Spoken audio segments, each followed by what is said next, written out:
Hey guys, Liz Stapleton from elizabethstapleton.com, and in this video, I'm going to be talking about 5 things you should stop doing to earn more money. So if you like this video, please take a second to like and subscribe. It really helps me in growing this channel. Let's go ahead and dig in. Okay, so I'm a big fan of work smarter, not harder, and less is more. And so I've been self-employed now for a little over 2 years, and that first year was real rocky. And I didn't get, because I did a lot of pivoting and figuring out what I liked next, but some things I really learned in terms of like not killing myself working and still earning a good amount of money, were that I needed to stop doing things. Okay. And so I'm gonna go over that in this video. First up, so of the 5 things you should stop doing to start earning more, first one is stop working on an hourly rate. There's so many hours in a day, and if you're working on an hourly rate, you're limiting how much income you have and can earn. On the other hand, if you work based on a project rate or, price yourself based on the value you provide rather than how much time you put into it, you have a big opportunity to increase your income. Okay, so I hate working on an hourly rate. If I wanted to work on an hourly rate, I'd be a practicing attorney right now. But I'm not. I mean, I'm a lawyer, but I'm not a practicing attorney. I do Pinterest, and I just give a monthly rate. And so I'm like, I don't have to, if it takes me, I don't want to be penalized for being efficient and effective. So if it doesn't take me that long, I still want to earn the money that I would have, if I'd been working on an hourly rate and been slow, right? Or like when I was a beginner, because obviously the longer you do something, the better you get at it, the faster you are, but then you make less money. Like that doesn't make sense. So I don't work on an hourly rate, price project based or, and value based, based on the value you provide. So yeah, anyway. Okay. Number 2, stop wasting time on social media. While there are some businesses where social media can be a great place to find clients and customers, a lot of them not so much. So this is actually something I was talking with a friend of mine, Catherine, over at The Bookkeeping Artist. She's awesome. And I was telling her how I'm really not doing social media anymore. If you see something posting on Twitter or whatever, it's automated from like 2 years ago or something. I'm hardly ever on there. Because I was just like, I don't see it as a high value use of my time currently. I'm focusing on search engines. I'm focusing on YouTube. Hello. I'm focusing on Pinterest. I'm focusing on, Google search engines. So really try to limit your time on social media. But anyway, Catherine had said, because we were talking about this, she was like, yeah, I realized I've only gotten like 1 client from social media in the last 2 years or something like that. I was like, yep. And when I have gotten clients from social media, it's been from word of mouth. So like someone asks, hey, is there anyone that like does Pinterest, or that someone in this group recommends for Pinterest, and someone mentions my name. And then I get the notification on Facebook and I can go comment on it, but I don't have to go, I'm not like spending hours of my time marketing on Facebook. I'm just responding to notifications. Okay. So really stop wasting time on social media, and that'll help you to earn more money. You'll have more time to work, and you can start doing other things that'll be better at getting you clients and leads so that you earn more money. Okay. Another thing you need to stop doing is all the things. And what I mean by this is, when I first became self-employed, I started out as a freelance writer. Eventually realized I didn't actually like writing for other people. I started pivoting, and I started offering Pinterest services, and I started offering Thrive Themes virtual assistants, which is like this particular program, which I love. And so I started but not everyone, people will like buy it, but don't really like doing the back end of it sometimes. So they would hire me and I'd do it. And then I also offered to still do some content creation. Like it was a whole, and I'm still freelance writing, even though I didn't love it. So I was doing all the things, which was really hard.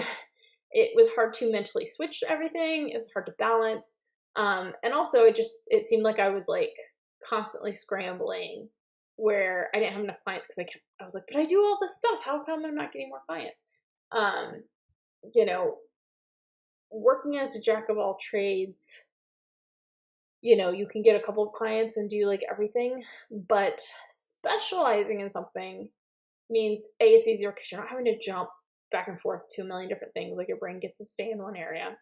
But also when you're specializing in something, you can charge more. All right. So I just do Pinterest management.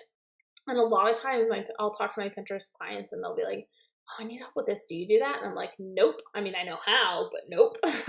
Let me refer you to someone that does. And I do. And I'm like, it may seem like I'm turning away work, but it's not, because it's keeping my Pinterest management. Like, I am constantly, like, I don't remember the last time I didn't have a lead to follow up with on my Pinterest management. And I just like keep signing clients. Like, I've grown in leaps and bounds this year, because this year I decided I'm not offering Thrive services anymore. I'm 100%, I haven't done freelance writing in almost a year now. I keep like cutting back. And so I'm like, okay, I only do Pinterest management. Like, that's all I do. Which is a lot. Like, there's a lot within that I can do, but not having to offer a ton of different services means people come to me because they know I do Pinterest. Okay. The fourth thing you need to stop doing is wasting time on small return actions, small ROIs. No bueno. Have you ever heard of the 80-20 rule? It's where 80% of your results come from just 20% of your work. Okay. I am totally 100% guilty of like procrastinating by making tweaks to my website, tweaks that won't actually make a huge difference at all. But I'm like, oh, it just would look so much better like this, or oh, I've been wanting to do that one little thing, rather than like pitching new leads or following up with clients or following up being like, hey, you mentioned this, I offer this, do you want to add that on? Whatever. So stop wasting time on small return actions, because maybe that tiny tweak I made to my website will result in tons of money someday, but probably not. So focusing on the 20% of the things you do that really move the needle on your income, like pitching, following up, keeping in touch with your current clients to see if there's any of your other services that you can offer them or add on or something. Okay, and the fifth thing you need to stop doing to start earning more, and it's going to sound really counterintuitive, but you need to stop working all the time.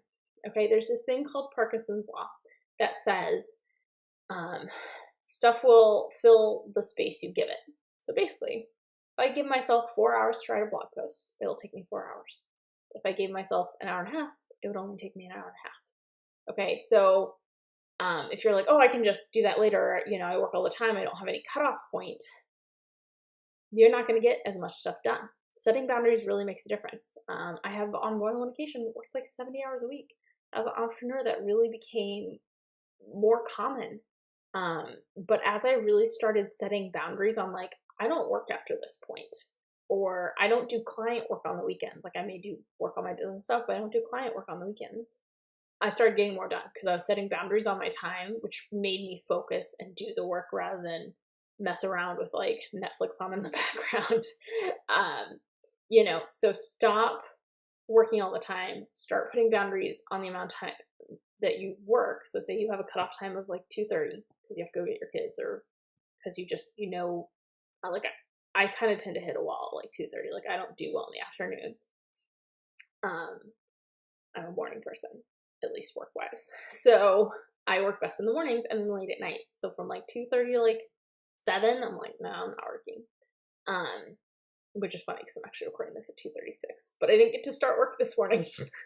But that's how it goes. So yeah, so those are the 5 things you should stop doing if you want to start earning more. Stop working on an hourly rate. Stop wasting time on social media. Stop being a jack of all trades. Go ahead and specialize in something. Stop focusing on small return tasks, and stop working all the time. Give yourself a break. I hope you found this video helpful. If so, please take a second to like and subscribe. It really helps me growing this channel. And if you want to read more, you can check out the full blog post over at elizabethstapleton.com.